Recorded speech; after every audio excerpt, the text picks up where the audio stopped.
Welcome to this explainer.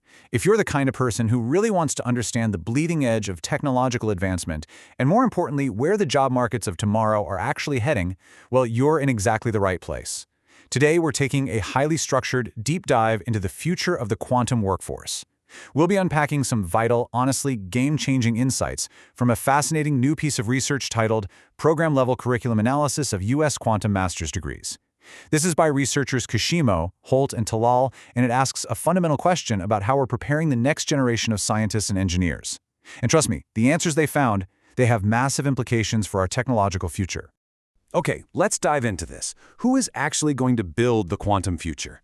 You know, for decades, quantum technology felt like, well, pure science fiction to most of us. We pictured these massive, highly experimental machines hidden away in isolated university basements, operated by people who rarely saw the sun. But actually, scratch that, because that era is totally ending. Quantum technology is no longer just a fun sandbox concept for theoretical physicists. It's a pressing, imminent reality that's actively entering the commercial sphere.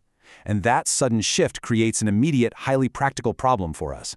We need a massive, highly trained workforce to actually build and maintain these things. And the stakes for building that workforce, they literally could not be higher.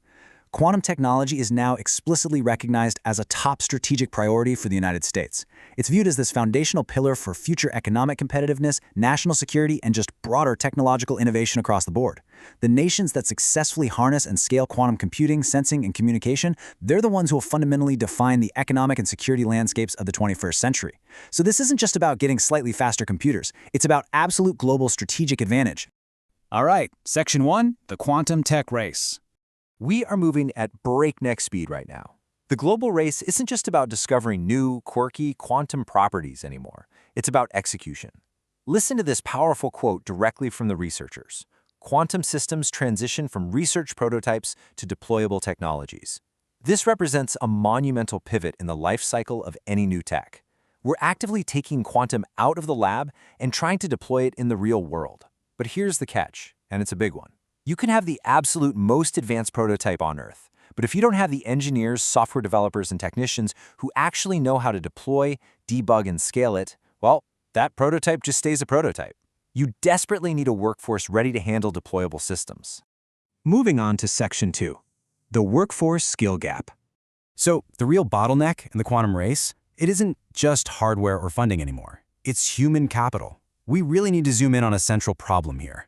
Higher education preparedness versus industry skill needs. What the researchers highlight is that universities and the tech industry are kind of, well, they aren't perfectly speaking the same language right now. What master's programs prioritize simply doesn't perfectly align with what quantum companies actually need you to do on day one. We call this the skills gap.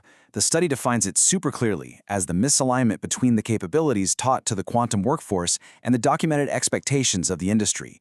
Now, sure, previous research has occasionally looked at fragments of this issue. Maybe they analyzed a single university class or surveyed a handful of companies, but this study, it's entirely unique. Why? Because it systematically integrates a rigorous curriculum analysis of university programs with the actual documented expectations reported by the industry. They literally put the two side by side to find exactly where the gaps are. Which brings us to Section 3, mapping the master's degrees. To understand exactly where that disconnect lies, the researchers didn't just guess. They used a really comprehensive audit with a rigorous step-by-step methodology. Step 1. Analyze the primary U.S. master's programs focused on quantum science. Step 2. Map those diverse course offerings directly to specific skill categories. And Step 3. Compare those educational profiles right against industry-identified competencies. It's this beautifully structured, evidence-based way to quantify a problem that, up until now, was mostly just anecdotal. And this brilliantly illustrates the result of that mapping process. It breaks down into 6 distinct quantum-relevant skill categories. By evaluating these program-level skill profiles, the researchers created a standardized way to look at literally any quantum master's degree. It makes it instantly clear what topics are totally dominating the curriculum and, unfortunately, what critical skills are being systematically left out. Section 4, theory versus applied skills. So, what did the data actually reveal when they ran the numbers? Get ready for a bit of a mythbuster moment. The data shows a massive emphasis on quantum theory, but a really concerning variability when it comes to technical skills, applied learning opportunities, and professional development. Think of it like the difference between an architect and a builder. Our universities are doing an incredibly thorough job training these brilliant theoretical architects who deeply understand the math of Schrödinger's equations. But the industry desperately needs hands-on builders. They need professionals who know how to maintain cryogenic dilution refrigerators or write applied error correction code to actually construct, program, and scale these highly complex machines in the real world. So the crucial point is, because of this extreme variability in applied skills, we're seeing persistent ecosystem gaps. The study explicitly calls out 3 major areas that are falling behind: workforce readiness, cross-disciplinary integration, and the ability to meet emerging technological demands. The theoretical foundation, it's absolutely there, but the inconsistency in practical, cross-disciplinary learning means that graduates just aren't as workforce ready as this rapidly moving industry requires them to be. And finally, Section 5, Fixing the Quantum Ecosystem. Because, identifying a problem is really only half the battle. How do we actually take this curriculum data and fix the wider U.S. quantum landscape?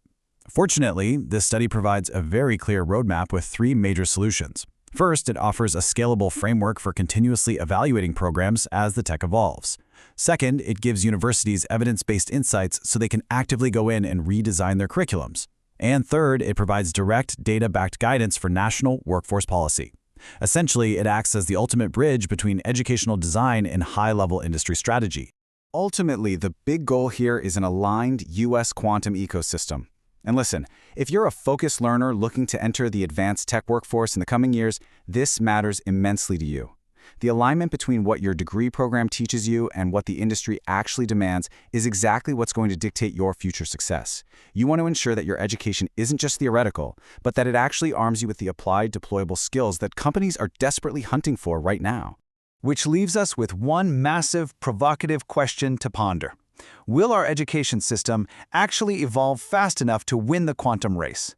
The research by Kushiabamo, Holt, and Talal absolutely proves that the blueprints for alignment are there, and the industry is certainly waiting.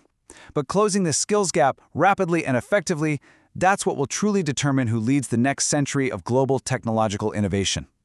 Thank you so much for joining me on this explainer. Keep analyzing, keep learning, and as always, keep questioning the future.